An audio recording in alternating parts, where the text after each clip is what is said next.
Stop focusing on the scale and the number and the averages. You do not have to worry about this on your Get Lean journey, okay? This is something that I have had trouble with. Maybe 3 or 4 videos ago, I talked about not focusing so much on the scale as well, but I wanted to reiterate it because I feel like I am not losing fat as consistently as I thought I would originally. You know, with the caloric deficit, with the cardio, with the sleep, with all the pillars that we continue to talk about on this channel, I have seen my weight fluctuate. And I still get discouraged. Even knowing this and telling you that, I still psychologically get hit with this. And I have to remind myself in other ways how I am actually improving, how I'm actually leaning down, how I'm actually losing fat. And that comes down to a few things. And these are the things that you should start doing if you're not tracking other measurements, okay? If you're hitting your caloric deficit every single day, you're hitting your protein goals, you're hitting the gym, you're not missing any training, you're sleeping really well, you are doing exactly what you need to do, and you just need to keep the momentum. All of this is just a reminder that you have to continue doing this until you see the results. It's not about the number. The number on the scale does not matter whatsoever. You could be what's called recomping, body recomping, where you're losing fat and gaining muscle at the same time, especially if you're training hard, especially if you're sticking to your caloric deficit, especially if you're hitting your protein, okay? This is just something that the body does naturally. It's a very smart mechanism where it tries to keep you somewhere in order to, not lose fat. It does not want to lose fat. Your body knows that it needs it for survival. Back in the day, a big fat dude was probably a king of something because they were eating good, and that's what the body wants to do. It's for survival. Fat is very useful for survival. Being, 8% lean is not ideal for survival. But, being in that healthy 10 to 15% where you can see your abs, where you feel lean and your energy and your hormones are the best, that's where you want to be.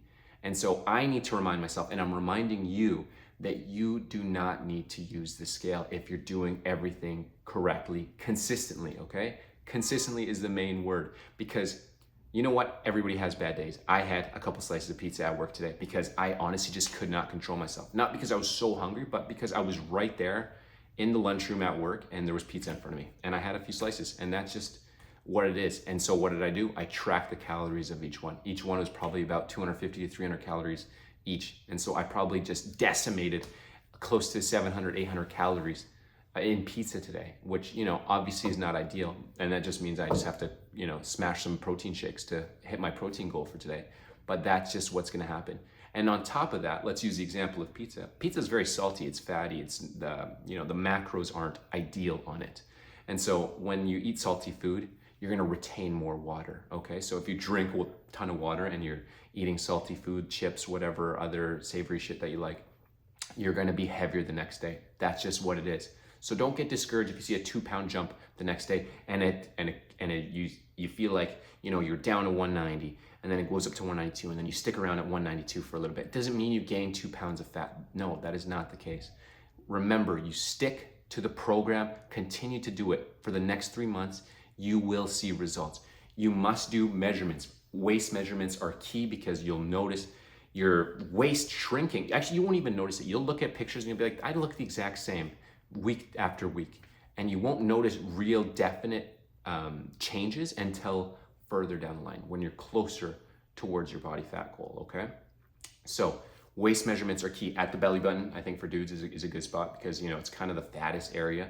And so if that's shrinking, but the weight is, staying the same or it's even going up, you are doing the right thing.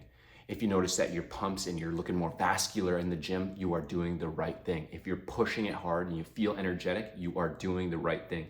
Do not kill your momentum because the scale lies to you, because it just tells you just a number, which doesn't mean anything. It's what you see, it's how you feel. Those are the things you need to gauge in order for you to see results and to not get discouraged, because the scale is the biggest encourager and discourager.